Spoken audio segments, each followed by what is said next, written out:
هذه القصيدة تعتبر رد على كل شخص تطاول على أهل اليمن، وعلى كل شخص يجهل قدر أهل اليمن ومكانتهم بين العرب. فأتمنى أن يصلهم ردي. إليكم الأبيات أقول فيها: حن العرب وصل العروبة هو العرب،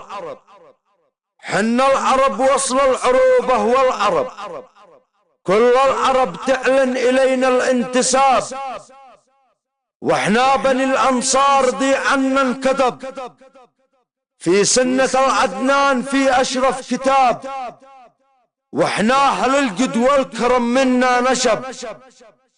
يشهد على تاريخنا شايب وشاب، وسهيل نجمي في سما العز انتصب، قنديل شامخ بالأفق ما يوم غاب، فخري بدين الله ما هو بالنسب، بالفعل نعتز ليس في كثر الخطاب، تاريخنا بالعز حافل ما نضب، وامجادنا متعملقه فوق السحاب، إذا أردنا الحرب شبينا اللهب، ما قط نخشى للمنايا أو نهاب،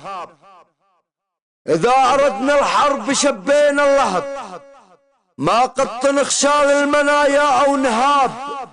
نفزع في الشدة وساعات الطلب، نذوق الأعداء من مر العذاب، وابن اليمن بالعز حاز على الرتب، وابن اليمن بالعز نال على الرتب، له قدر عالي عند خلق الله مهاب، أرض اليمن أرض اليمن يا سعد من ليها انتسب، أرض اليمن يا سعد من ليها انتسب، يا كم يشرفني إليها الانتساب،